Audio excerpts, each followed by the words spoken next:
የሚለይበት ማለት ነው። እግር ኳስ ማለት ዲሲፕሊን ማለት ነው። ለወጣቶች ልጆች ዲሲፕሊን ማለት ነው። እግር ኳስ ማለት ሁለት የተለያየ አቅም ያላቸው በተመሳሳይ ህግ በፌር ህግ የሚዳኙበት የዲሞክራሲ መገለጫ ነው እና እኔ ስለ ፖለቲካ እግር ኳስ ማውራት ዝም ብሎ መዛና ብቻ አይደለም እና እንደው እሷን ለመጨመር ያክል ነው። አረ እግር ኳስ የኔ ፕሮፌሽናል ያውቃሉ። የእግር ኳስ እኮ እኔን የሚያውቁኝ ያውቃሉ። እንደ ፖለቲካው እኮ ዝም ብዬ ሆቤ ስለሆነ ገባው እንጂ እግር ኳስ በጣም ነው የምወደው። ወደፊት እንደውም እኔ ስፖርትና መዝናኛ ላይ ነው ፎከስ ማድረገው። ፖለቲካውን በቃ ተወውና ስፖርትና መዝናኛ ላይ ነው ደስ እያለኝ የምሰራው ስፖርት ማለት ነው። ወደዛ እንመለሳለን። የኢትዮጵያ እግር ኳስ ብሔራዊ ቡድን እንደተለመደው ሶስላን ተሸንፏል። እንደተለመደው ስለዚህ ጥሩ ነው፣ ሞክረዋል። ልምድ ቀስመናል። እንግዲህ ልምድ ቀስመናል እያለን እንግዲህ ብዙ ጊዜ ስናወራ ኖረናል። አሁን ይህን ጉዳይ ወደ ፋኖች ጉዳይ ልመልሳችሁና የሀገር መከላከያ ሰራዊት የፋኖ ኃይሎችን እየማረክን ነው ብለዋል።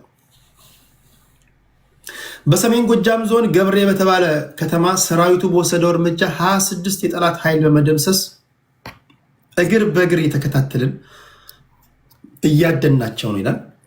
የኢትዮጵያ መንግስት በውጭ ጉዳይ ሚኒስትር ጌዲዮን ጢሞቴዎስ በኩል የተባበሩት መንግስታት ድርጅት ሄዶ ባቀረበው አቤቱታ የፋኖ ኃይሎች ከቲፒኤልኤፍ እና ከሻዕቢያ ጋር አላያንስ በመፍጠር ሊወጉኝ የተዘጋጁ ነው ብሎ ክስ አቀርቧል። እነዚህ ነገሮች ክብራትና ክብራን እንተነትናለን። ከ3 ከ4 ዙር በኋላ ቪዲዮ የምታበሩ ሰዎች ትቀሩና በተለያዩ ምክንያቶች ቪዲዮ ማታበሩ ሰዎች ተከባብረን እንሰነባበታለን። ያን ጉዳይ እንተነትናለን ለማለት ያህል ነው። ለዚህ ፕሮግራም ማክሲመም የሚይዘው 3 ሰዓት ወይ 3 ሰዓት ተኩል ብቆይ ነው። እንኳን ደህና መጣችሁ። አሪፍ ውይይት እንደምናደርግ ተስፋ አድርጋለሁ። ከዋንጋሪ ልጀምር ሰዓት ስለሌለ፣ ከዛ ወደ ሌሎች ይሄዳሉ። ዋንጋሪ ምን ትላለሽ? 7 ደቂቃ አለ ወንድሜ። እንግዲህ ያው መቼም በጣም ያሳዝናል። የእርስ በርሱን ጠላት እየተባባል ይሄ ቶን መቼ እንደሚቀየር እና መቼ ለመቀየር እንደምንዘጋጅ ራሱ እንግዲህ ያው አስቸጋሪ ነው። ጦረኝነት በጣም ተጠናውቶናል። የጦረኝነት ባህላችን በጣም ልንፋታው የሚገባ ከጦረኝነት አሁን ዘመኑ ጦረኝነትን አይደለም የሚፈልገው። ዘመኑ የተጋፈጡብንን ትልልቅ ችግሮች ተጋፍጦ ማሸነፍን ነው የሚፈልገውና በእርግጥ የፋኖ ኃይሎች እንደተመቱ በርካታ እንትኖች እየገቡ ነው። በጣም የሚያሳዝነው ግን ለመከላከያ ያለን አመለካከት በጣም መስተካከል አለበት። ጎበዝ ኢትዮጵያ ቆማ ያለችው በመከላከያ ነው። በተለይ ከምናራምደው የፖለቲካ ስርዓት አንጻር አንዱ መገለጫው ማስተሳሰሪያችን የኢትዮጵያዊነት መገለጫውና በደምና በህይወት በአጥንት የተገነባው መከላከያ ነው። መከላከያ አልገባኝም። አሁን እየተዋጋህ ነው ከፋኖ ጋር መከላከያን በማክበር እንዲዋጉ ነው የፈለግከው ወይስ ምንድን ነው? አልገባኝም። አይደለም። መከላከያን እንግዲህ አሁን ፖለቲሳይዝ ስናደርገው መከላከያ አገር ነው የሚጠብቀው። እርግጥ ነው ፖለቲካህን የመንግስትን ሞኖፖሊ ቫዮለንስ ካላከበርክ እና ከፌዴራል ፖሊስ ከፖሊስ በላይ አቅም ከሆነ መከላከያን የማሰማራት ስልጣን አለው መንግስት። አሁን ትልቁ ችግራችን የመንግስትነት ስልጣን የያዘው አካል የምትወደው የማትወደው ሞኖፖሊ ቫዮለንስ ከማክበር ይጀምራል ፖለቲካ። አንተን ብታሸንፍ ነገ ጠዋት አንተን የሚቃወሙት በሀሳብ ይቃወሙ እንጂ በክላሽ የሚቃወሙ ከሆነ ይሄ አዚሩት እስካልተበጠሰ ድረስ የመገዳደል የመጠፋፋት ፖለቲካውን አይጠቅመንም። በተለይ አሁን ኢትኒካሊ እንደዚህ ቴሪቶሪያል ኢትኒክ ሀሳቡ በሰረጸበት ዘመን ላይ የመከላከያውን ኃይል ስትዋጋ አክብረው ተዋጋ የሚል ሎጂክ አይደለም እያወራው ያሉት። ተቃዋሚው ኃይል ጠላት እያለው መከላከያም የራሱን ልጁ ወገን ጠላት እየተባባለ ይሄንን ሀሳቡን በአይዲያ ደረጃ ልንዋጋው ይገባል። መጀመሪያ ጠላትነት የሚባለው ኮንሰፕት በጣም ያልሆነ ቦታ ነው የምንጠቀመው። ፖለቲካ የምንሰራ ሰዎች በእርግጠኝነት በ21ኛው ክፍለ ዘመን ከክላሽ የሚመጣ ዲሞክራሲ አይኖርም፣ መቼም አይኖርም፣ ሆኖም አያውቅም። ዘመኑም ይሄን አይፈቅድም። በተጨባጭም ደግሞ ክላሽ አንስተው የሚዋጉ ኃይሎች አንድ ያልሆኑ ለራሳቸው ጥቅም የሚዋጉ መሆኑን በተግባር አይተናል፣ ተረድተናል። የህልውና አደጋ ያለበት ወገን አንድ ሆኖ ይመክታል። ህልውናውን አደጋ ላይ ጣለበትን ወገን እሱን ካላደረገ የሚታገለው ለስልጣን ነው ወይም ደግሞ ለጥቅም ነው፣ ለራሱ ጥቅም ነው የሚዋጋው ማለት ነው። ያንተን ችግር እያጎላ አንተን እያጋፈጠ እሱ ለራሱ ነው የሚዋጋው ማለት ነው። ከእንደዚህ አይነት ነገር እንድንወጣ ነው የምፈልገው ምኞቴ። አጠቃላይ እንደ አገር ሳወራ አሁን መከላከያ ፋኖን ጨረሰው እኔ አያስደስተኝም። ፋኖ መከላከያን አንትን አደረገው አያስደስተኝም። በተለይ ወደ መከላከያ ሲሆን ደግሞ አደላለ ወደ መከላከያ። ምክንያቱም ይቺ ሀገር የቆመችው በመከላከያ ነው ብዬ ስለማምን ይሄን ተቋም የናድን ቀን የሶማሊያን ያክል እንኳን እድል አይኖረንም ጎበዝ። አንዳንድ ጊዜ የማይሞትበት ሀገር እንሄዳለን እያል የማይቀበሩበት ሀገር መድረስም አለና እንደው አንዳንድ ጊዜ ጸቡንም በልክ ማድረግና የምንቃወሙን መለየት ያስፈልጋል። ሁሉም ያኮረፈ ሁላ ኬላሽ የሚያነሳ ጦረኝነት፣ በጦረኝነት ላይ ብሔርተኝነት ጨምረንበት የክፍለ ዘመኑ አስቂኝ ማህበረሰብ እንሆናለን። አንዳንዱ በአማራ ስም ገብቶ አማራን ከማያባላው ማህበረሰብ አይኖርም። እርስ በራስ የሚያባላው አጀንዳ የሚሰጠው ይበዛል። ቅድም እንዳልከው አማራ ቤቱ ክፍት ነው። ማንም ገብቶ እንደፈለገ የሚያዋጋው የሚያባላው ይህን ትልቅ ማህበረሰብ በሱ ስም ህገ መንግስት ቀርጸው ጨቋኝ ብለው አፈር ሲያበሉት የነበሩ ሰዎች አማራ ነፃ ያወጣሉ ተብሎ አይታመንም። ሎጂካሊ በምንም መስፈርት እንዲህ አይነት ፖለቲካ ልናቆም ይገባል። የተንኮል ፖለቲካ፣ የሸፍጥ ፖለቲካ፣ የቅናት ፖለቲካ፣ የመርዝ ፖለቲካ ይህን ማቆም አለብን። ይሄንን ደፍረን ልነጋገር ይገባል። ቴዲ ኢትዮጵያን ማዳን ከፈለገን ፖለቲካችንን ካፈሙዝ ማለያየት አለብን። ኢትዮጵያን የምንፈልግ ከሆነ አትሊስት ኢትዮጵያን የሚጠብቁ እንደ መከላከያ ያሉ ተቋማትን ልናከብር ይገባል። መከላከያ ስናወራ ኦሮሞ አለ፣ አማራ አለ፣ ትግሬ አለ፣ ሶማሌው አለ፣ አፋሩ አለ፣ ወላይታው አለ፣ የሌለ የለም። ያ ሰው የሚሞተው ለኢትዮጵያ ድንበር ነው። አንተ ክልሌ ብለህ ሰው ትገላለህ፣ ከክልሌ ወጣ ብለህ ይሄንን ነው። እንደዚህ አይነት መርዝ አይዲያዎችን ነው መታገል ያለብን። ለመዘመን የምንፈልግ ከሆነ ፖለቲካችንን ማዘመን የምንፈልግ ከሆነ ማደግ ያለብን ወደዚህ ሌቭል ነው። ዲስከሽናችንም ኦሪንቴሽን ዲስኮርሱም መሆን ያለበት እንዴት አድርገን ነው ከዚህ የምንወጣው፣ ከአዙሪቱ የምንወጣው። እሺ ጣልክ ነገ ጧት የዶክተር አብይ መንግስት ከበደ መጣ። የከበደ መንግስት ደግሞ የሚጥል ሌላ የዱጉማ መንግስት ይመጣል። እንደዚህ ያን ከአዙሪቱ የምንበት ሰው መቼ ነው? 70 ዓመት ሞከር ነው እኮ ተገዳደልን እኮ አልነው። አሁን ጭራሽ አይን ለአይን መታየት የማይፈልጉት አንድ ጋር ተምደን ደግሞ እንጥላለን ይላል። ይሄ ማለት ማህበረሰቡን የማይሞቱበት ሀገር ወስዳለሁ ብሎ የማይቀበሩበት ሀገር ማድረስ ማለት ነው። ስቴትለስ ስንሆን እንደ ኢትዮጵያ ያለ ማህበረሰብ ላለፉት 30-40 ዓመታት የተረጨው መርዝ የሶማሊያን ያክል እንኳን እድል አይሰጠንም። እንዲህ አይነት የእብደት ፖለቲካን ልንጋፈጠው ነው የሚገባው፣ ትክክል ስላልሆነ ማለት ነው። እንግዲህ ይህንን የጦረኝነት በጦረኝነት ላይ ብሔረተኝነት፣ በብሔረተኝነት ላይ ጎጠኝነት፣ በጎጠኝነት ላይ ደግሞ ማስመሰልና መግባት የአማራን ማህበረሰብ እስከዛሬ ድረስ ማህበራዊ እረፍት እነሳለሁ ብሎ ህገ መንግስት አርቅቆ ጨቋኝ ብሎ መከራውን ሲያበላ የነበረ ድርጅት መቼም ቢሆን ነፃ ሊያወጣው አይችልም። መቼም ቢሆን እቃህን የሰረቀህን አብረህ እቃህን የምትፈልገው ከሆነ መቼም ያን እቃህን አታገኝም። የአማራን ማህበራዊ እረፍት እነሳለሁ ብሎ ህገ መንግስት ቀርጾ መሄጃ ያሳጣውን ወገን የአማራን ነፃ ያወጣል ብለህ ብትል ይሄ ለራስ ጥቅም ለፐርሰናል ጥቅምህ የምትታገል መሆኑን እንጂ ለአማራ ህዝብ የምትታገል መሆኑን አይደለም። ለአማራ ህዝብ የሚታገልና አማራ ነፃ ቢያወጣው ምንም ችግር የለውም። አማራ የኢትዮጵያ ህዝብ ባለውለታ ነው። ነገር ግን ፖለቲካችን እንደ አገር ስለታመመ አማራን የሚጠቅመው ነው ኦሮሞን የሚጠቅመው ነው ትግሬውን የሚጠቅመው ነፃ እናውጣውና ይሄን አስተሳሰቡ ከእንደዚህ አይነት ሸፋፍ አስተሳሰብ ነፃ እናውጣውና ስለ ፖለቲካ ዲስኮርስ እናውራ። የአንተ ቤት በዛ ሌቭል እንዲወራበት ስለፈልግምና ከፍ እንዲል ስለፈልግ ነው። አልቆለ መሰለኝ። ቴንክ ዩ። በሚቀጥለው አሁን እነዚህ ነፍጥ ያነሱ ኃይሎች የመጀመሪያው ነገር ለምንድነው ነፍጥ ያነሱት? ነፍጥ የማንሳት ሱስ ስላለባቸው ነው?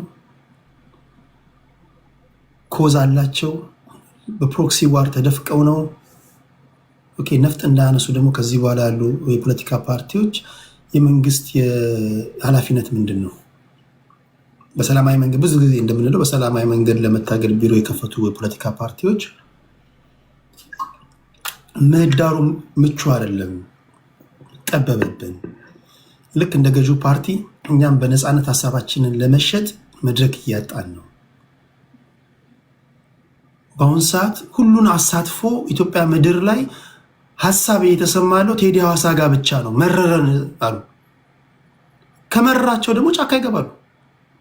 ማንኛውም ሰው መድረክ ካልሰጠው አንተ ብቻ የምትናገር ከሆነ ሀሳብህ ምንድን ነው ብለህ ሚዲያ ማሰጠው ከሆነ ኦኬ እኔ ያደረክብኝ በጉልበት ነው እኔም በቃ በጉልበት እመጣብሃለሁ ይላልና ምንድን ነው መደረግ ያለበት? በመንግስት በኩልስ ምንድን ነው መደረግ ያለበት? መንግስትስ ሚናውን ተጫውተዋል?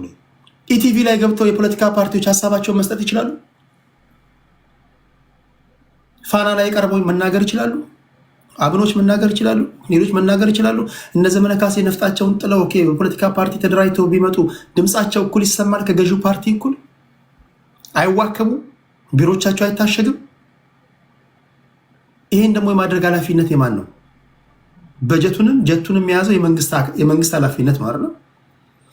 ያን ለማድረግ አስተማማኝ ሁኔታ ሳይፈጥርላቸው በጦርነት እስከመቼ ነው? በነገራችን ላይ የኢትዮጵያ ታሪክ እንደዛ ነው። ከዘመነ መሳፍንት ጀምሮ እስካሁን የመጣንበት ነገር ምንድነው? ስልጣን ላይ የሚቀመጡ አካላቶች ከነሱ በተጻራሪ እዚህ ቲክቶክ ላይ እንኳን የምታዩት አይደለም። ትልቁ ችግራችን ሰልጥነናል እንላለን እንጂ የመጨረሻ ኋላ ቀር ህዝቦች ነን። ከኛ የተለየ ሀሳብ ያለውን ሰው አንሰማም። ይህን እንኳን በዚህ አሁን አንድ አማራ ልጅ መጥቶ እኔ የሚታየኝ ይሄ ነው ብሎ ከመንጋው የተለየ ሀሳብ ቢያቀርብ ውግዝ ከማሪዎስ ያደርጉታል። ቤተክርስቲያን እንደገባችሁ ሺ ያሳዱታል። አንድ የቲፒኤልኤፍ ሰው እኔ የሚታየኝ እይታ ይሄ ይመስለኛል ቢል ትሰማላችሁ? እንዲሁ በግል እንኳን በምናደርጋቸው ውይይቶች። ይሄን ደግሞ ወደ መንግስት ስንሄድ ከመንግስት እሳቤ በተቃራኒው የፖለቲካ ፓርቲ ሰዎች ቢናገሩ መንግስት ያስተናግዳል ወይስ ያሳዳቸዋል? ይህን ሳታደርግላቸው እንዴት የነፍጥ የማንሳትን ነገር ሊያቆሙ ይችላሉ? መፍትሄኑም እያስቀመጥን እንዲሆን ለማለት ያለው። ቴንኪው ዋንጋሪ፣ እንደ ሁል ጊዜው በጣም የማከብረው ፖለቲከኛ ነው። ዞሮ ሲመጣ ሀሳቡን ይነግረናል። እሺ ይሄ ለሁላችሁ ማሰብ ያለባችሁ ነገር ነው። ይህንንም እያሰባችሁ የመንግስት ደጋፊዎች ከዚህ ውስጥ ያላችሁ ማለት ነው። ታምራት 7 ደቂቃ አለው ወንድሜ። እሺ ቴዲ ሰላም ብያለው ሁላችሁንም። የኔ ሀሳብ እዚህ አንደኛ አይ ቲንክ አሁን ትኩረት ያረከው በውስጥ ያሉ ግጭቶችን ነው እና ቴሌግራም ላይ ተጻፈውን አንባል አላነበብኩኝ። አይ ነው እንዳላነበብክ አውቃለሁ። ካላነበባችሁ አንድ ነገር እንጋችሁ ከክብር ጋር ካላነበባችሁ ምን ይሆናል መሰላችሁ? ጠዋት ባወራችሁበት አንደበት ነው የምትመጡት። አሁን ቴሌግራም ላይ እኔ አጀንዳዎችን ጽፌ አስቀምጬላችሁ ነው። አጀንዳ የሚረብሽ ከሆነ እኔ እወጣለሁ፣ ችግር የለውም። በቃ ገባኝ። ለእንትን ነው አሁን አብዛኞቻችሁ የመጣችሁት በዛ ከመጣን አይቀር ከተቀመጠን አይቀር በአጀንዳ ላይ እንድናወራ ነው እንጂ ትላንት ወይም ሌላ ቦታ ሲወራ ከነበረው ከአንተ በፊት ከነበረው ሰውዬ የሰማውን በዛ ላይ ሊሄድበት ብላ አይደል መምጣት ያለብን። ፖለቲከኛ ከሆናችሁ ጀስት ኦርጋናይዝ መሆን አለባችሁ። ታይም ቴብል የአንተ ታይም ቴብል አናውቅም። እስኬጁሉ ስለማለት ቴሌግራም ላይ ጽፋለሁ እኮ አጀንዳዎችን ጽፌ ነው መጣው። ኦኬ በቃ እንደሱ ከሆነ ያነበቡ ሰዎች መወያ አጀንዳዎቻችን እኚህ ናቸው። ለመሰለ ሀሳብን ስለመፈልገው ነው። ብታነብበት ተዘጋጅተህ ብትመጣ የምትነግረን ንግግር ለእኔም ለአድማጭ ተመልካቾቻችንም ስለሚጠቅመን ነው። ሁልጊዜ ስትመጡ ቴሌግራም ላይ እሑድ ስገባ አስቀድሜ ከ3 ከ4 ሰዓት በፊት አጀንዳዎችን አስቀምጣለሁ። በቃ ችግር የለውም። በቃ ሌሎቹ ይቀጥሉ።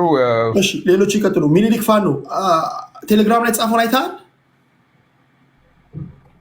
ቴዲ ነው 2 ጊዜ ሞክሬ አላገኘሁትም። የፖስት ያደረከውን የቆየ ነገር ነው ያሳየኛል። ሪፍሬሽ ግን አይ ዶንት ኖ ዋይ አላሳየኝም። ሴቭ አይተሃል? ሴቭ አይተሃል? አይቻለሁ። ሌልና አኪል አይተሃል? 6K ፎሎወር ነው አይደለ? ቴሌግራም ላይ ያለው ምን አልከኝ ቴዲ? አኪል አይተሃል? ቴሌግራም ላይ ጻፍኩትን አላየሁም። ቅድስት አይተሻል? ቡላላ አንብበሃል? ቴሌግራም ላይ ጻፍኩትን አልዋሽህም። አሁን ቼክ እያደረግኩት ነበረ። ይሄ እንዲለመድ ነው። ለመሰላችሁ እኔ በሲሪየስ ነው እኮ ስመጣ በሲሪየስ ነው መጣው። እናንተም በሲሪየስ እንደምትመጡ ነው ታሳቢ ማድረገው። ቴሌግራም ላይ እሑድ ስመጣ አጀንዳ ሳልጽፍ አልመጣም። አስቀድሜ አድማጭ ተመልካቾች ያውቃሉ። ስለዚህ ዛሬ አሁን ስመጣ አማራ ክልል በመንግስትና በፋኖ ኃይሎች መካከል የተደረገ ባለው ጦርነት የሀገር መከላከያ ሰራዊት አባላት እየማረክን ነው፣ የገቡበት ቦታ ገብተን እግር የጠላትን ኃይል እየደመሰስን ነው ብሏል። በዚህ ጉዳይ ላይ ምን ትላላችሁ? ጎጃም ውስጥ የተደረገ ባለው ጦርነት ማለት ነው። ሁለተኛ የኤርትራ መንግስት የማነ ገብረአብ የሻዕቢያ መንግስት ቃል አቀባይ ነው። ዶክተር ጌዲዮን ጢሞቴዎስ የውጭ ጉዳይ ሚኒስተር ናቸው። ዩናይትድ ኔሽን ሄደው የኤርትራን መንግስት ከሰዋል እና ይህን ክስ አስደንጋጭ ብሎታል። ክሱ ሻዕቢያ ከቲፒኤልኤፍ እና ከፋኖ ኃይሎች ጋር ከተወሰኑ ከፋኖ ኃይሎች ጋር አላያንስ ፈጥረው ሊወጉን ነው የሚል ክስ የኢትዮጵያ መንግስት አቅርቧል። አንቶኒዮ ጉተሬዥን በዚህ ጉዳይ ላይ ምላሽ ሰጥተዋል። እና እናንተ ምን ትላላችሁ? አላያንስ እንደሚባለው አለው የሻዕቢያ መንግስት የፕሮክሲ ጦርነት እያደረገ ነው። ይሄ ከእውነት የራቀ ውሸት ነው ብሏል ቃል አቀባዩ። እና እኚህ ናቸው። በሚቀጥለው ለምን እኔ ትልቅ ቦታ ነው የምሰጣችኋል። ፖለቲከኞች ስለሆናችሁ እንደው ዝም ብላችሁ ስታልፉ ስላያችሁ ላይ የምትልኩ ሰዎች አይደላችሁም። እና በዛ አውድ ስለሆነ ቻርጅ ነው የሚያሳየኝ እዚህ ጋር ቻርጅ ላድርግ።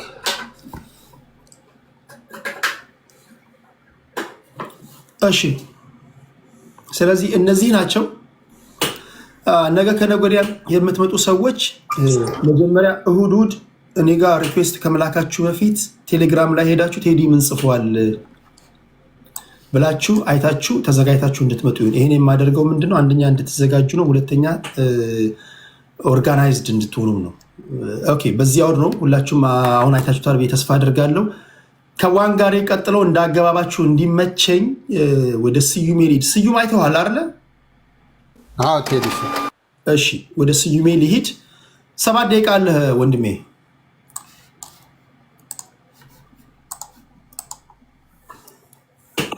ስዩሜ ቀጥል። እሺ፣ አመሰግናለሁ ቴዲ።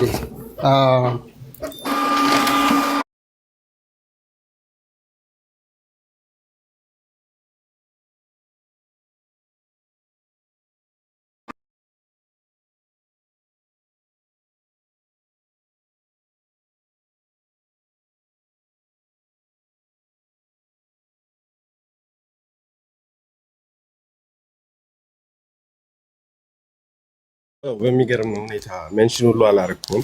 ከዚህ ሁሉ መሀል ማየት አድናቂ ነኝ። ኤኒዌይስ አጠር አድርጌ ለማንሳት ያህል እንደዚህ ነው። ስዩሜ ቅድም በወጣው ሰውዬ በታምራት ቦታ ስለገባ እንዳይዘበራረቅብኝ ስዩሜ ያወራና ወደ አንተ እመጣለሁ። ስዩሜ ቀጥል። አመሰግናለሁ። በመጀመሪያ ከታችም ከላይም ያላችሁ ሁላችሁንም ሰላም ማለት እፈልጋለሁ። ቴዲ አንተንም ይህን ስላመቻቸልን ማመስገን እፈልጋለሁ።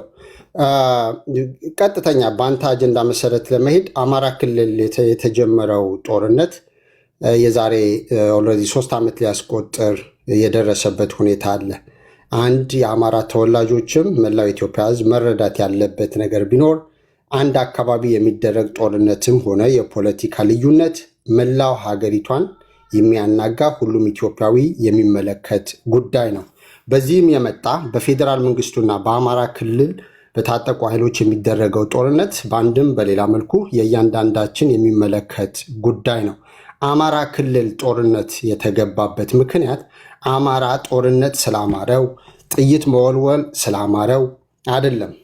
አምባገነን የሆነ ስርዓት ኢትዮጵያ ውስጥ ስላለና ይሄ ህዝብ በማንነቱ ስለተገፋ፣ ስለተሳደደ፣ በሰላማዊ መንገድ በመጠየቁ ጥያቄው ሶፍት አላቀብልህም ስለተባለ፣ ስለተናቀ፣ ስለተዋረደ ኢትዮጵያ ውስጥ ያለ የታሪክ ጠባሳ ሁሉ አማራ የሰራው ተደርጎ እየተወሰደ በትንሹም በትልቁም ተሳዳጅ እየተገደለ ያለ ህዝብ በመሆኑ ነው። ኢዝናት አባውት የልዩ ኃይል መፍረስ ጉዳይ አይደለም። ኢዝናት ወር ደግሞ ኢትዮጵያ ውስጥ ስልጣን ላይ እኔ ካልተቀመጥኩ ብሎ አይደለም። ኢትዮጵያ ውስጥ የኦሮሞ መንግስት አለ ብሎ ስላምንም አይደለም። የኦሮሞ መንግስት አለ ብለው የሚያምኑ ሰዎች የኦሮሞ ተወላጅ የሆነ ጠቅላይ ሚኒስትር ስላለ ነው። እንደውም አንዳንዶቹ ተጠቃሚ የሆኑት ነው። አንዳንዶቹ መንግስት ስልጣን ላይ የተቀመጡ ሰዎች ናቸው የሚነግሩን። አብይ አህመድ ፕሮቴስታንት መሆኑ ስልጣን ላይ ሲወጣ ይታወቃል። አብይ አህመድ ኦሮሞ መሆኑን ስልጣን ላይ ሲወጣ ይታወቃል። እግሩ ሲሳም፣ እናቶች ጡታቸው ይዘው ሲያለቅሱለት፣ ሰው ሁሉ በአደባባይ ፎቶ ሲሰቅል አብይ አህመድ ማን እንደሆነ ይታወቃል። ሲገለን ግን ማንነቱ ሲነገረው በጥይት ሲመጣ ሲያሳድድ፣ ሲገድል፣ ሲንቅ፣ ሲያዋርድ በመጣበት መንገድ ግን ሰዎች ማስተናገድ ሲጀምሩ ማንነቱ ላይ መደበቅ ይፈልጋል። ማንነቱ የሚደበቅ ማንኛውንም የፌዴራል ስልጣን የያዘ ሰው ካለ ወደ መንደሩ ነው መመለስ ያለበት። ኢትዮጵያን ማስተዳደር አይችልም። ኢትዮጵያን ሰፍቶታል ማለት ነው። የአማራ ህዝብ ጦርነት በነገራችን ላይ ቴዲ 30 ዓመት አልፎታል። ሰልችቶናል የአማራ ሞት። እኛም እኔ ጉራጌ ተወላጅ ነኝ፣ ግን ሰልችቶኛል የአማራ ሞት። አማራ ሲሳደድ ማየት ሰልችቶኛል። ዋይ የአማራ ሰላም አላገኘም ማለት፣ ኦሮሞ ሰላም አላገኘም ማለት፣ ጉራጌው ሰላም አላገኘም ማለት ኢትዮጵያም ሰላም አታገኝም። ሰልችቶናል። ይበቃል። ትርክቶች መቆም አለባቸው። መቆማል። በዛ ምክንያት ነው ጦርነቱን መንግስት ነው ስልጣን ላይ ያለው መንግስት የጀመረው ነው። በዚህ ምክንያት ራሱን ማዳን አለበት። ኤግዚስተንሻል ትሬት ስላለበት የገጠመው ጦርነት ነው። ካላሸነፈ ይበታትኑታል፣ ያጠፉታል። and then the rest of the next generation ጭምር ምንድነው የሚቀጥለው? በተመሳሳይ መልኩ መንግስት ላይ የመጣው እየተለዋወጠ እያሳደዱ ሌሎቻችንም the same thing የሚቀጥል ነው የሚሆነው። ስለዚህ መፍትሄው አንድ ነው። አንድ መንግስት ዛሬ የደረስንበትን ደረጃ አውቆ ወደ ሰላማዊ መንገድ መጥቶ እንደ ማንኛውንም ኢትዮጵያዊ ቁጭ ብሎ ተነጋግሮ ኢትዮጵያን የሚሻገርባት መንገድ መፈለግ ነው። ይሄ ማለት ፕሮፌሰር የሚባሉት ሰውዬ የሚመሩት ይሄ ውጭ ሀገር ወጥቶ ከ3 ዓመት ከምናምን በኋላ ቴዲ መሃል ጣታቸው ነው የሰጡን። አውሮፓ አካባቢ አስተባባሪ ተብሎ የተሾመው ሰዎች በሚቃወሙበት ጊዜ የምክክር ኮሚሽን የተባለው ትልቅ ክሬዲንሻል ያላቸው በእድሜያቸው የገፉ በሙያቸው የተካኑ ሰውዬ he become the chairman or the ሰብሳቢ and then 3 ዓመት አልፏል። አጀንዳ እንኳን መሰብሰብ አልቻሉ። ማላገጫ ነው።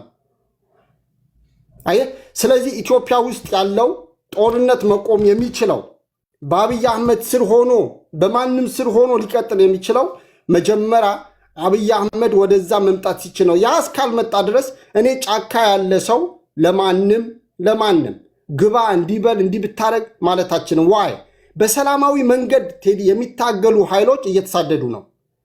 አሁን ምርጫ ለማድረግ እንግዲህ ግንቦት ላይ ምርጫው ከተደረገ የቀረው ስንት ወር ነው? 7 ወር። አንድም ተቃዋሚ ፓርቲ ስብሰባ መጥራት አይችልም። ኢትዮጵያ ውስጥ ጦርነት ይቁም የሚል ሰላማዊ ሰልፍ መጥራት አይቻልም። ጋዜጠኞች ለጠቅላይ ሚኒስትሩም ሆነ ለመንግስታቸው ያለው ድክመትን በሚመለከት ጽፈው እንዲማሩበት እንዲያስተካክሉ ማድረግ አይቻልም። ምን ማለት ነው? የፖለቲካ ፓርቲዎች፣ የሲቪክ ማህበራት፣ ጋዜጠኞች ሁሉንም እየተሳደዱ ያለበት ሁኔታ ነው። ይህን ባለበት ሁኔታ ምንድን ነው የህግ የበላይነት በሌለበት ሁኔታ በማን ስር ሆነን ነው በማን ህግ ነው የምንመራው ካልን በአብይ አህመድ። ያ ደግሞ የአንድ ግልገል አምባገነን ሰው የበታች ሆኖ መቀጠል ነው። ያ ደግሞ የምንቀጥልበት ምንም ምክንያት የለም። ከኤርትራ ጋር በስፋት በቀጣይ ጥያቄዎችን ካሉ መለሳለሁ በዚህ ጉዳይ ላይ ወደ ሰላም መምጣት የሚቻለው ወደ ውይይት መምጣት ካልተቻለ ያ ካልሆነ ድረስ ትግሉ ግን የአማራ ትግል ብቻ አይደለም። ኦሮሚያም ላይ ጦርነት አለ። ሰላማዊ ዜጎች የሚገሉ የታጠቁ ኃይሎች ያንን አቁመው ጠላት ላይ መንግስት ላይ ብቻ ትኩረት አድርገው መቀጠል አለባቸው። መከላከያ የሚባለው ቅድም ወንድሜ ምኞትህ ነበር ስትናገር የነበረው። መከላከያው በየዋህነት የተማሩት የተነገራቸው ሉዓላዊነት የመጠበቅ ነው፣ ሀገርን የመጠበቅ ነው፣ ህዝብን የመጠበቅ ነው። አሁን ግን የአብይ አህመድ ተላላኪ ሆነው የአብይ አህመድ ስልጣን እያስቀጠሉ ያሉ ናቸው። እነሱን አክብር። ሞቴን እያፋጠነ ያለን መከላከያ ላከብረው አልችልም። ወንድሞቻችን ናቸው። የስ የሀገር ሉዓላዊነት ቢጠብቁ ደስ ይለኝ ነበር። እንደውም ለእያንዳንዱ በተለይ መከላከያ ያለው ኃይል ማስተላልፈው ለማን ነው የምትሞቱት? የድሃ ልጆች ናችሁ። የሀብታም ልጆች መከላከያ አይላኩም። የድሃ ልጆች ናችሁ። እናትና አባቶቻችሁ አሳድገዋችሁ እንዳትማሩ ዩኒቨርሲቲ ጥለዋችሁ 95-98% እየጣሏችሁ ከዛ ሉዓላዊነት ትጠብቃላችሁ ተብላችሁ የአብይ አህመድን ስልጣን እስከ መቼ ታስቀጥላላችሁ? ወገናችሁ ላይ እየተኮሳችሁ ትቀጥላላችሁ? ይሄ ለእናንተ የማቀርበው ጥያቄ ነው። እሺ ቴንክ ዩ ስዩሜ። ወደ ሚኒሊክ ፋኖ እንሄዳለን። ታፕ እያረጋችሁ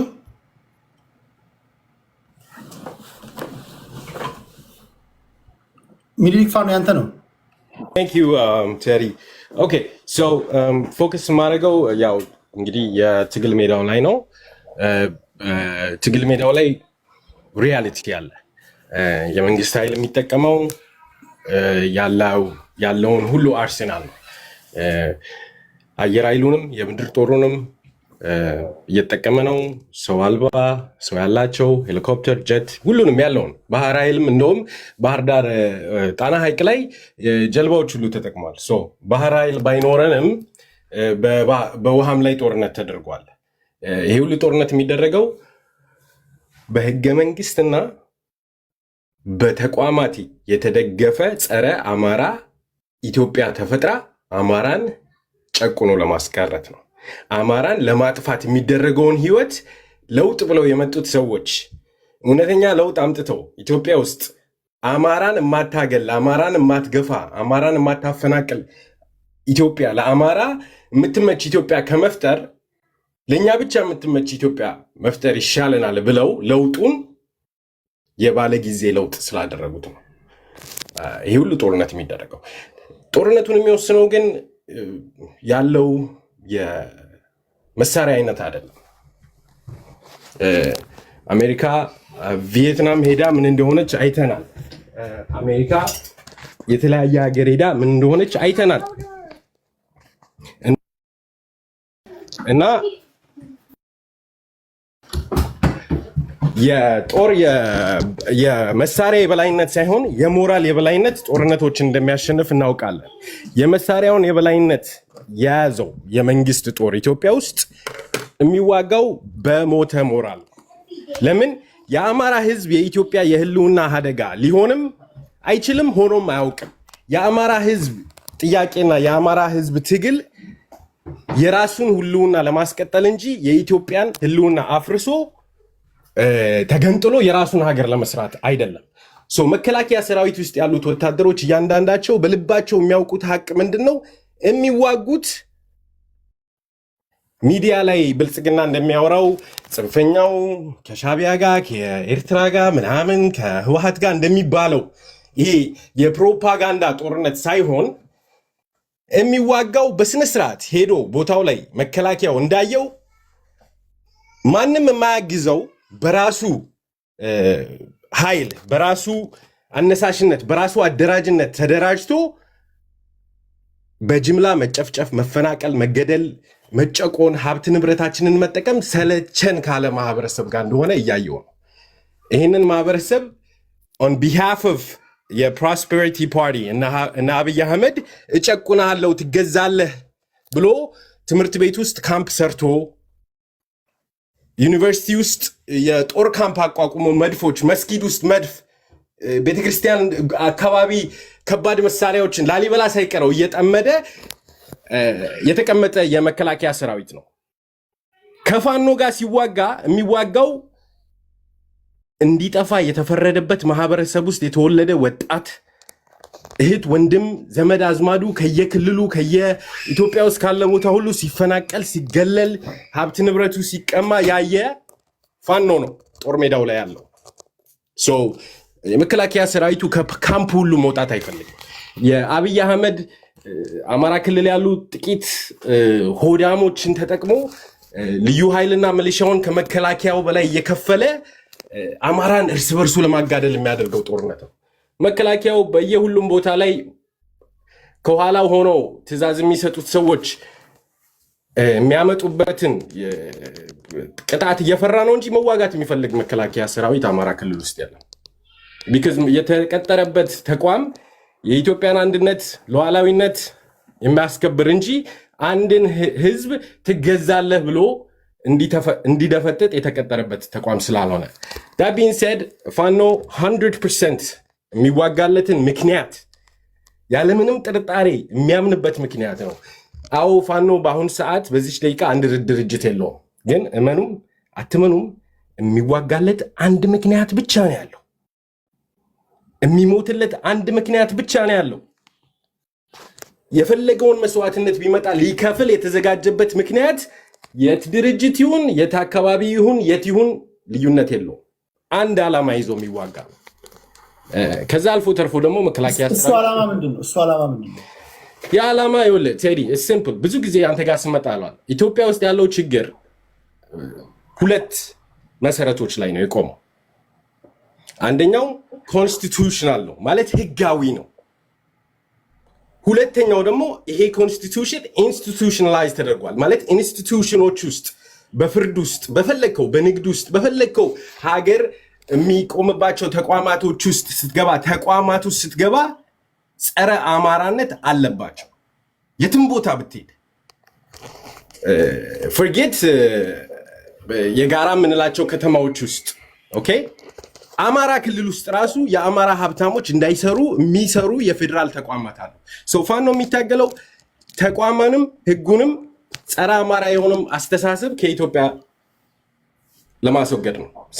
አደጋ ውስጥ ሆነን ልንኖር አልችልም። የህልውና አደጋ የምንለው እኛን የመኖር ዋስትናችንን የሚነፍግ ነገር ስላለ ነው። እሺ አንድ ጥያቄ ላንሳለሁ። ኦኬ ፓዝ ማይ ታይም ፕሊዝ። ፖዝ አድርጌዋለሁ። አማራ ክልል ላይ ከ4000 በላይ ትምህርት ቤቶች ተዘግተዋል። አማራ ክልል ላይ የፋኖ ታጣቂዎች ገበሬዎችን በጠራራ ፀሐይ ሲረሽኑ እያያችሁ ነው። ሽማግሌ ሲረሽን እያየ ነው። ይህ ለአንዱ ለአማራ ህልውና የምትንሰፈሰፍለት ለምን ትገለዋለህ? እውነት የምትወደው ከሆነ ማለት ነው። ከምን ጊዜውም በላይ የህልውና አደጋ ውስጥ የጣልከው አንተ አይደለ? ለምሳሌ አማራው ይገደላሉ። በቪዲዮ ያለ ነገር ነው። የሃይማኖት ሰዎች ይገደላሉ። አዘሴም ታይም ደግሞ ለህልውናችን ነው የምንታገለው ስትል አንተ ስትገለው ህልውና አይሆንም፣ ሌላው ሲገለው ህልውና የሚሆነው ማለት ነው። ይሄ አይጋጭም ወይ ነው? እስኪ ይሄን አስረዳ። ኦኬ የአማራ ገበሬዎችን ፋኖ እንደው ተርፏቸው ሳይሆን ካላቸው ላይ የሚያካፍሉትን የአማራ ገበሬዎች ፋኖ በዘፈቀደ ያለ ምንም ምክንያት ምንም ሳያረጉት ሄዶ ይረሽናል ማለት ይከብዳል። እኔ አሁን እንደዚህ አይነት ክሌም ባመጣ ኤቪደንስ ትለኛለህ። የምታወራው ነገር ደግሞ እንደ ኤቪደንስ ልታመጣ የምትችለው አንድ ወይንም ሁለት ቪዲዮዎች ካሉ ግለሰቦቹ ላይ የተወሰደውን እርምጃ ማንኛውም አመራርም ግለሰብም ደጋፊም አውግዞታል። ምክንያቱን ግን ጠይቀናልም አውቀናል እንጂ ፋኖ ሄዶ ገበሬ ይገላል የሚለው ነገር it doesn't make sense። ፋኖ እኮ በአሜሪካና አውሮፓ በተቀመጡ ኢትዮጵያውያን ስንቅና የሚያስፈልገው ነገር ሁሉ እየተሟላለት አይደለም የሚዋጋው። ፋኖ የሚዋጋው የአማራ ህዝብ የጀርባ አጥንቱ ሆኖ እየደገፈው ስላለ ነው ፋኖ የሚዋጋው። ያ ህዝብ ደግሞ በአብዛኛው ገበሬ ነው። ፋኖ ገበሬውን የሚገልበት ምክንያት የለውም። ትምህርት ቤቶች ያልከው ግን በጣም ቁልፍ ነገር ነው። ምክንያቱም አይደለም ትምህርት ቤቶችን የሃይማኖት ተቋማቶችን ለፋኖ መጥቶ እንዳያሸንፈኝ የሚያመች ቦታ ከሆነ ወታደሮችን ለማሳደር የሚያመች ቦታ ከሆነ ያለምንም ከልካይ ያለምንም ጠያቂ ካምፕ አደርገዋለሁ ብሎ የገባ የመከላከያ ሰራዊት አለ። የህፃናት ትምህርት ቤት በል ህፃናቱ እንዳይመጡ ካምፕ አድርገነዋል። ማንም የሚጠይቃቸው የለም። የከፍተኛ የትምህርት ተቋሚውን ገብተው ወታደሮች ካምፕ አድርገውታል። እንደዛ ገብተው ደግሞ ካምፕ ያላረጉትን የትምህርት ተቋም እዛ ትምህርት ቤት የሚማሩትን ተማሪዎች እንደው ድንገት በሆነ አጋጣሚ ካምፕ ያላረጉት ትምህርት ቤት ካለ እዛ ትምህርት ቤት የሚማሩ ተማሪዎች ላይ ጾታዊ ጥቃት ይፈጽማሉ። ከፈለግ ከነማስረጃው ልልክልህ እችላለሁ። ይሄን መከላከያ ሰራዊቶች በአማራ ክልል ገብተው የአማራ ተማሪዎችን የተለያየ ጾታዊ ጥቃት ሲያደርጉባቸው የተመዘገቡ ምን ያሉ አሉ። እንኳን ሰዎች ልጆቻቸውን ትምህርት ቤት ሞልቶ ሊልኩ ወታደራዊ ካምፕ ከመሆን የተረፉት ትምህርት ቤቶች ውስጥ ያሉትን ተማሪዎች የብልጽግና ወታደሮች ትምህርት ቤት አላስወጣ አላስገባ ብለው እየደፈሯቸው። ለማጠቃለያ አንድ አረፍተ ነገር፣ ፋኖዎች ግን በሞራል የበላይነት ስለሚዋጉ በሁሉም ሜዳ ላይ ድል እያደረጉ ነው። በጣም እናከብራቸዋለን፣ እንወዳቸዋለን። መስዋዕትነታቸው ትልቅ ነው ለኛ። ኦኬ ሴቭ አመሰግናለሁ ወንድማችን ቴዲ። በምስጋና ጀምራለሁ ለምትሰጠን ፍጹም ገለልተኛ የሆነና ፍትሃዊ መድረክ አመስግነን እንጀምራለን። ቅድም እንዳልከው ሀገሪቷ ውስጥ ከሚጸባረቀው 5% እንኳን ነፃነት የዚህን ቤት አያክልም ማለት ነው። ይህም በማለት በሁለቱ ቶፒኮች በሁለት ዙር ሀሳቤን አስቀምጣለሁ ማለት ነው። በመጀመሪያ ደረጃ በሰሜን ጎጃም አካባቢ ያልከው ባትል ነው። ሁለተኛ በሰሜን ምንድነው በኤርትራና በትግራይ የተፈጠረ አሊያንስ ተብሎ በውጭ ጉዳይ በኢፌዴሪ ውጭ ጉዳይ ሚኒስትር ጌዲዮን ጢሞቴዎስ የቀረበው የዩናይትድ ኔሽን ሪፖርት እነሱም የሰጡት ምላሽ ፈርስት ሪፕላይ እና የአሁን ወቅታዊ ሁኔታውን እንትን ላለው በመጀመሪያ አሁን ስለ ሰሜኑ ጦርነት ስንሄድ በጎጃም በሚደረገው ጦርነት ወንድም ለወንድም ነው የሚገዳደለው። እንዴት ነው ስትል አሁን 2300 ሰው እንዲሰማኝ የሚፈልገው ለምሳሌ ትላንት አንድ ኦሮሞ ወንድማችን ያጋራው ሪፖስት ያደረኩት ቪዲዮ አለ። አንድ ምስኪን የኦሮሞ ልዩ ኃይል አማራ ክልል ትገባለህ ተብሎ እባካችሁ እጄም በደም አጨማለቃችሁት፣ ኢትዮጵያንን እየገደልኩ ነው፣ ወንድሜን እናቴ ቀበረች የዛሬ 2 ወር፣ ዛሬ ደግሞ እኔም እዛ አማራ ክልል ገብቼ ልሞት ነው፣ እባካችሁ ተውን እያሉ ነው። ይህ ስርዓት ከካሜሩሽ ከካምቦዲያ ስርዓት የከፋ ከፖልፖት የከፋ ከሮማኒዮ ቾቼስኪ የከፋ ምናልባት ይህ ስርዓት የሚወዳደረው ከአዶልፍ ሂትለር ጋር 1.5 ሚሊዮን ትግሬ የገደለ 640 ሺህ አማራ የገደለ 72000 የወለጋ አማራ የገደለ 14000 የወላይታ ህዝብ የገደለ ጨፍጫፊ ስርዓት በአራቱም ማዕዘን ኢትዮጵያ 1.5 ሚሊዮን ትግራዋይ ስለመገደሉ የክልሉ የወቅቱ ፕሬዚዳንት ደብረጽዮን ገብረ ሚካኤል ውሸት ነው ብሏል። ኬታ መጣ አንተ 1 ሚሊዮንም አርጉት ችግር የለም። ኢትስ ናት አባውት አሃዝ ነምበር አይደለም። የሰሜኑ ጦርነት 40 ቢሊዮን ዶላር በማስከሰት የሀገሪቷን የአህጉሩን ውድ ጦርነት አመራሩን ለማስመታት ነው ዝም ብሎ የሚነገር ነው። ማን ቆጠረው ብሏል ደብረጽዮን እና አንተ ነግራችሁ። ኦኬ ማንም ይሁን እሺ ምንም ችግር የለም። እሱ 500 ሺህ ይሁን ህዝብ ነው አይደለ?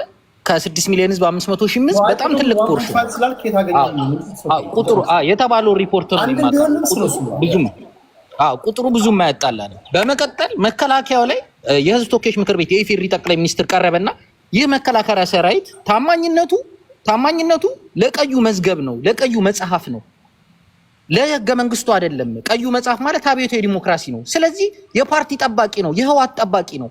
መኮንኖችን ደግሞ ከታችኛው መኮንን እስከ ጀነራል ድረስ ስም እየዘረዘሩ ተመልከቱ ብለው በጠቅላላ 6% የሀገሪቱ ህዝብ የሆነው የትግራይ ህዝብ ተወካዮች ናቸው በጠቅላላ ስማቸው ሲጠራ። ይሄን ያቀረቡት እንግዲህ ማን ናቸው? ጠቅላይ ሚኒስትር አብይ አህመድ ናቸው። ዛሬ ለ2400 ህዝብ ፊት እስቲ አዳምጡኝና የሰሜን እዝ፣ የምዕራብ እዝ፣ የምስራቅ እዝ፣ የመካከለኛ እዝ የጠቅላይ ኤታማዦር ሹም የባህር ኃይል ዋና ኃላፊ የአየር ኃይል ኃላፊ ስም ዝርዝር ልጠራላችሁ። ጀነራል ሰለሞን ኢተፋ፣ ጀነራል ሹማ አብደታ፣ ፊልድ ማርሻል ብርሃኑ ጁላ፣ ጀነራል ይልማ መርዳሳ፣ ጀነራል ድሪባ መኮንን፣ አድሚራል ጀነራል ናስር አባዲጋ፣ ጀነራል ኃይሉ እንደሻው አቶምሳ፣ ጀነራል ቡልቲ ታደሰ።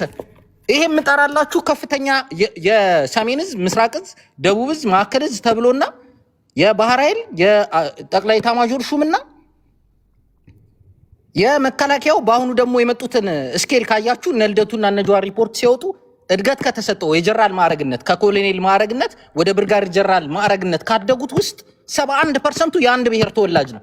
ዛሬ መከላከያው የአንድ ብሔር በጠቅላላ ባህር ኃይሉ ብቻ አንድ ከሌላ ብሔር የወጣ ነው ዋና ኃላፊ፣ ምክትሉ ግን የኦሮሞ ተወላጅ ነው።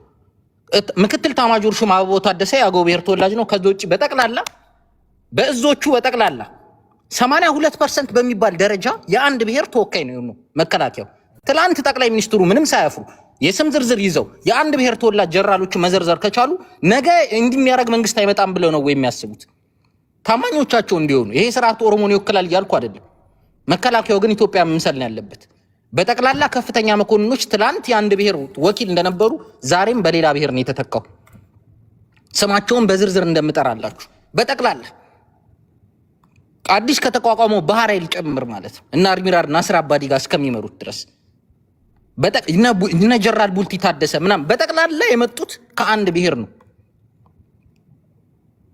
ለምን? ለስርዓቱ ታማኝነት ያገለግላሉ ተብሎ ስለሚታሰቡ። ከታች ያሉት ምስኪኖች ግን ምንም አይጠቀሙ።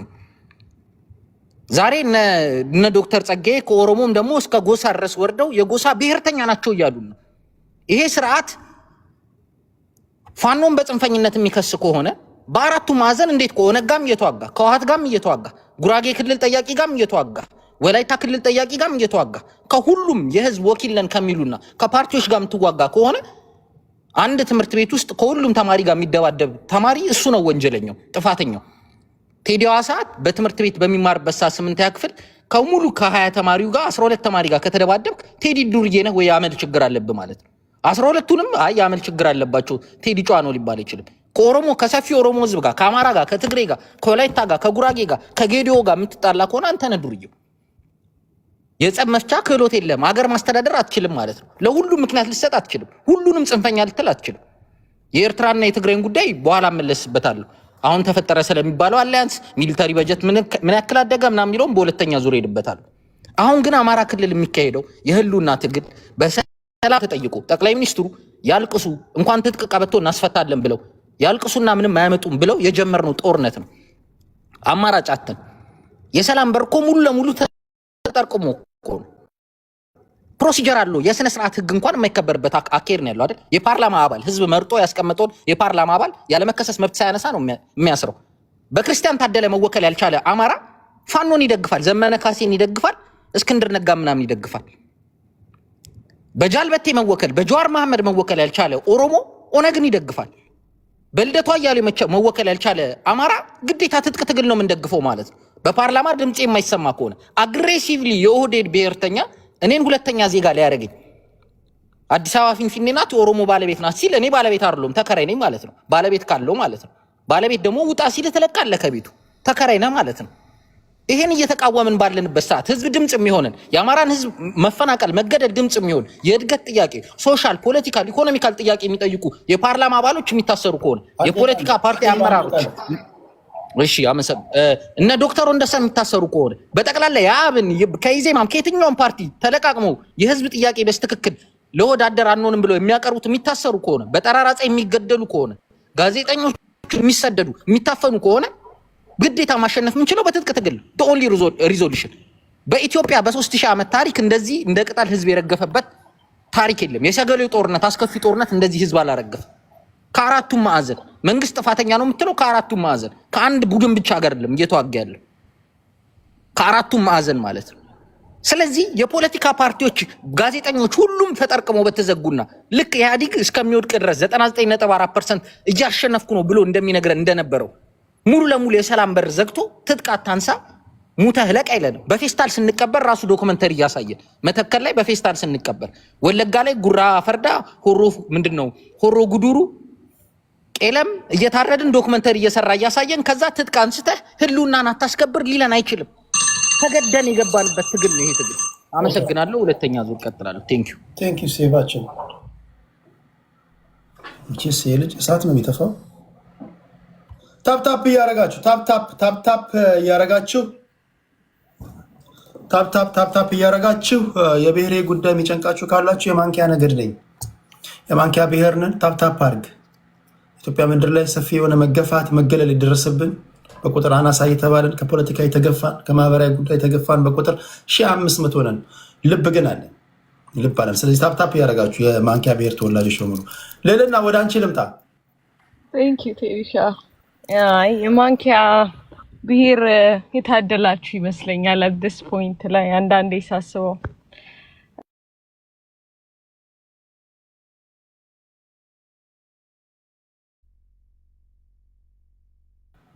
ለምንድን ነው የወጣችሁ? ኔትወርክ ነው ያስወጣሽ? አሮ ነው አስወጣኝ። አይ ሃቭ ኖ አይዲያ። አላየሁም አላሽም ኖቴን እንትን እያልኩኝ ነበር። አይ ኔትወርክ ነው ያስወጣሽ እንጂ ሞዴሬተሮች ያላችሁ ከኔ ስቴጅ ላይ ያለኔ ፍቃድ ሰው ያወረዳችሁ ሰዓት ይሄ ውርደት ነው። በጣም የተከበሩ ሰዎች ናቸው በነገራችን ላይ ሞዴሬተሮች። ኔትወርክ ነው። እሺ ቀጥይ ይለና ቴንክ ዩ ከሶስት አልቃሽ በኋላ ካረከኝ መቼም ፈረድክብኝ ማለት ነው። ለሶስት አልቃሽ መመለስ በጣም ትንሽ ይከብዳል። ወይ መደራጀት አልቻሉ ወይ ፕሮብሌማቸውን they don't get the shit together። ትልቁ ችግር የሆነው መደራጀት ሳልችል የዓለም የኢትዮጵያን የምታክል ፓወር አስረክበኝ እያልክ ነው እያሉ በሶሻል ሚዲያ ላይ የሚጮሁ ሰዎች ናቸው የሚያስቁኝ ማለት ነው። አንዳንዶቹ ተደብቀው የሻቢያን አጀንዳ የሚያዘጋጁ ናቸው ብዬ ነው ማምነው።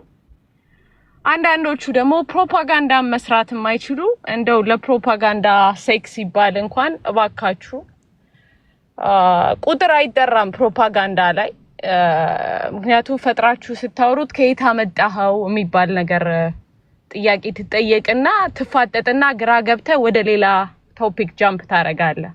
ስለዚህ ፕሮፓጋንዳ ላይ ቁጥር አይጠራም በፍጹም ማለት ነው። ለማንኛውም አማራ ክልል ላይ ያለው ሪያሊቲ ቴዲ አሁን አሏሽም በተለይ በወሎ አካባቢ ላይ ዛሬ አዳዲስ ሚሊሻዎች ተመርቀዋል። እየጠነከሩ ነው ከቀን ወደ ቀን ብዬ ነው ማምነው። የተፈጠረ ኢንሲደንስ አለ።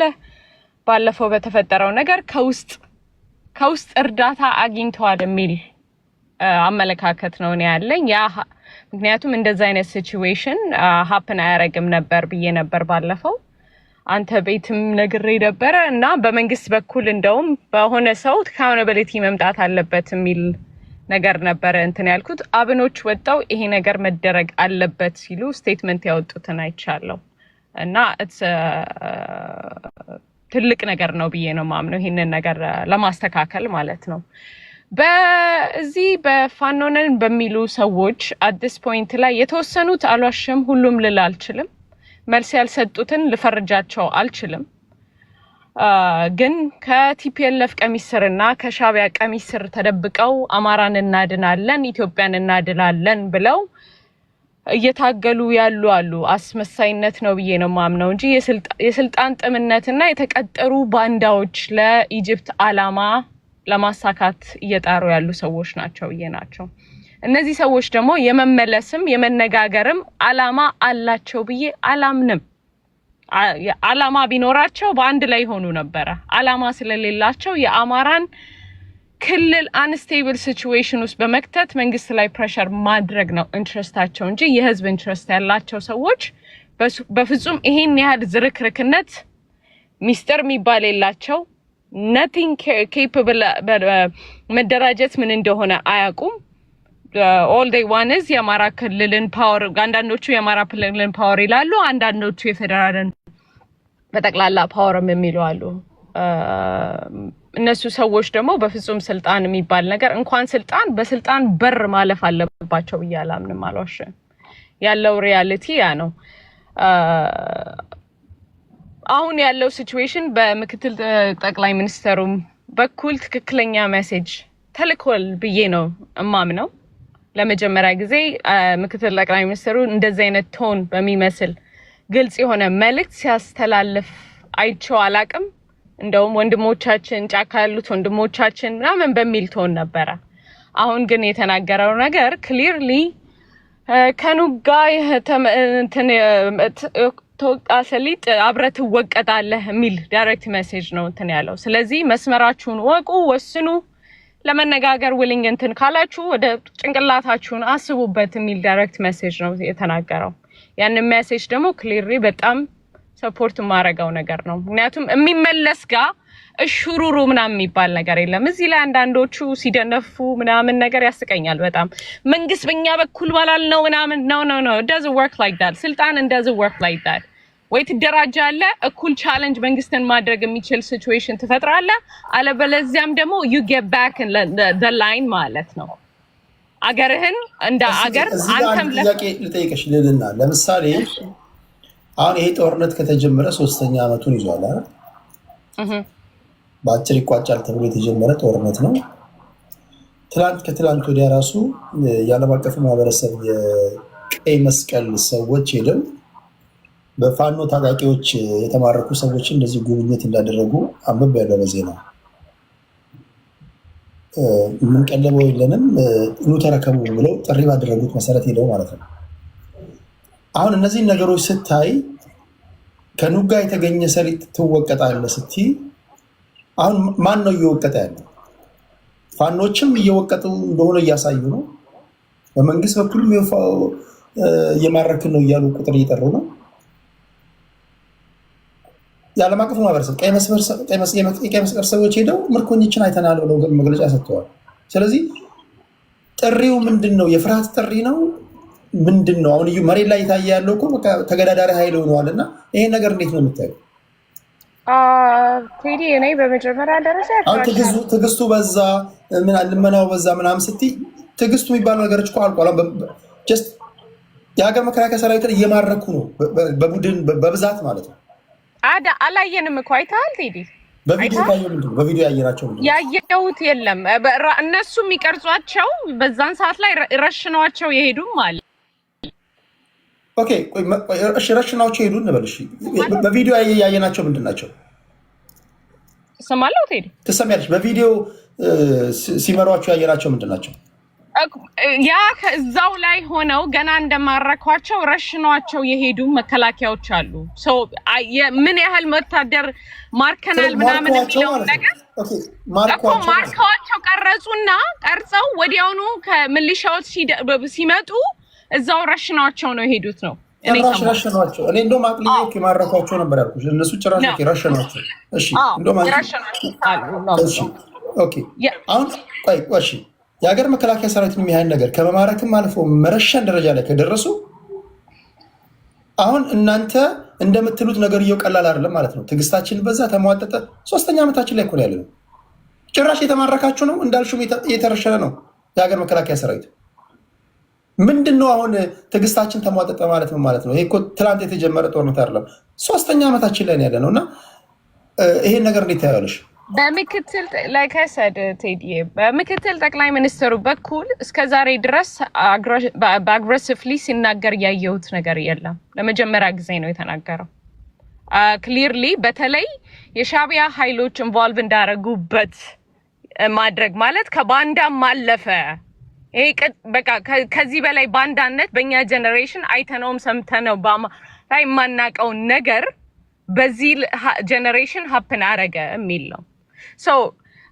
ቅድም ያልኩን ከረሳው ቴዲ መከላከያን እንደዛ ያደረጉበት ሪዝን ከውስጥ እርዳታ ያገኙት ነገር አለ ብዬ ነው ማምነው አልኩ። እንደዛ አይነት ሲቹዌሽን መንግስት ራሱንም ቼክ ማድረግ አለበት ብዬ የተናገርኩበት ምክንያት በዛ ምክንያት ነው። ከውስጥ እርዳታ ያንን ነገር ባያገኝ ኖሮ ይሄ ነገር ሀፕን ያደርጋል ብዬ አላምንም። የመከላከያ ላይ አሁን የተፈጸመውን ነው የምልህ። ራይት ናው ክሊር ሜሴጅ እንትን አለው። ከዚህ በኋላ እኔ ፊያስሚ ከዚህ በፊት ኧረ ተው መነጋገር ይሻላል፣ አያዋጣም፣ ይሄ መስመር ትግላችሁ እየተጠለፈ ነው፣ በሌላ ነገር እየተሄደ ነው ነበረ። አሁን አዲስ ፖይንት ላይ ሊመለሱ የሚችሉ ኃይሎች አይደሉም አንዳንዶቹ ነው ያልኩት። በቃ it's too late ብዬ ነው ማምነው። ራሱ whatever it is they gonna fight it out ብዬ ነው ማምነው ነው የምነግርህ። anybody ጭንቅላቱን ሰርቶ አሁን ለምሳሌ ዛሬ ኢጂፕት ክሊርሊ ዛሬ ወጣ ኢትዮጵያን ዋርኒንግ ሰጣለች። ኢትዮጵያን በገርድ አላምናትም፣ ስለዚህ የራሴን እንትኖች ዲሲዥኖች አደርጋለሁ አታክም እንደማድረግ ሁላ ቦልድሊ ስቴትመንት ነው የሰጠችው። ይሄንን እያደረገች ያለችው በእኛ በውስጥ ባሉ እንቁላል ቀቃይ ልጆች ነው። ድስማሽ ልትደነፋ አትችልም በዚህ ሰዓት ላይ ነው የምነግርህ። የውስጥ ያለውን ነገር ፊውል አፕ ለማድረግ they getting ready ማለት ነው። right now no matter what ከነሱ ጋር መንግስት እንደዚህ ያርግ የምትለው መንግስት ኢትዮጵያ ላይ ሊኖር አይገባም ብዬ ነው የማምነው። እንደዛ ካልክ ቤዚክሊ እነሱ የሚሉት የኢጂፕት እና ሻዕቢያ የሚፈልገውን ነገር ሰጣቸው ማለት ነው። መንግስት በዚህ ሰዓት ላይ ከነሱ ጋር ሹሩሩ ኤኒቲንግ ማለት ሳይሆን የሚነጋገር ራሱ ያነጋገራለው ይበል። መጀመሪያ ፕራዮሪቲ መሆን ያለበት የኢትዮጵያና የኢትዮጵያ ኢንትረስት ነው። that is it።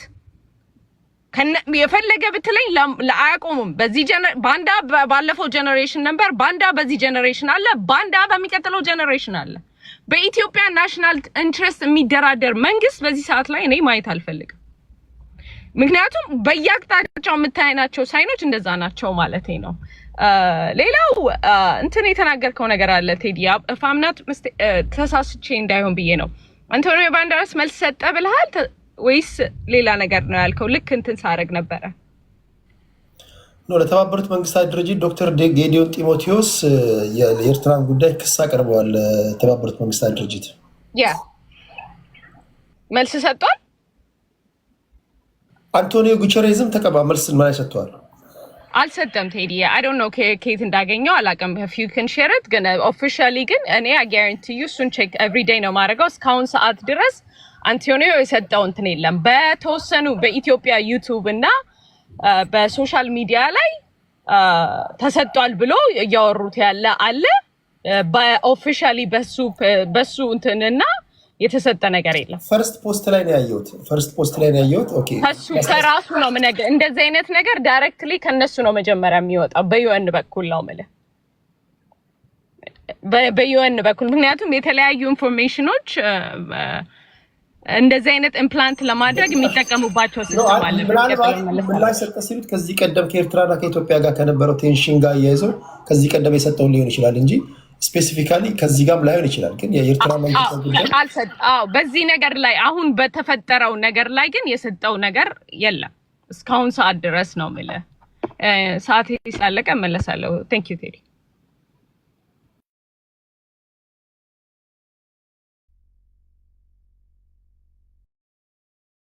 ኦኬ ኤቭሪዋን ሰላም ብያለሁ ሁላችሁ። ኤኒዌይስ ይሰማል?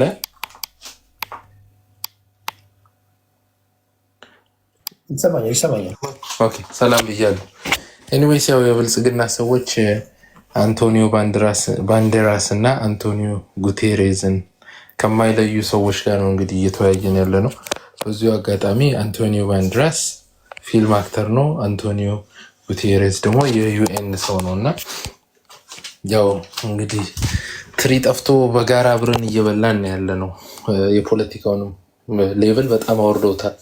በዚሁ አጋጣሚ ብልጽግና ፋኖን አሸንፍ ያለው መትቻለሁ ምናምን ያለው ከፍተኛ በተለያየ በተሳተፈበት ቦታ ሁሉ ስለተዋረደ አንድም የተማረከ ፋኖ ወይ የተደመሰሰ ፋኖ ሳያሳይ አውርቷል።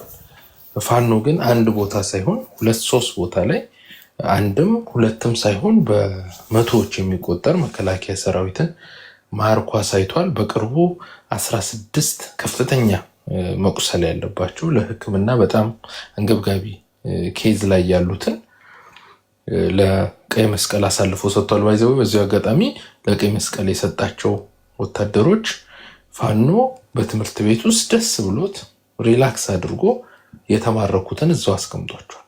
መንግስት እነዛን ሄዶ አሁን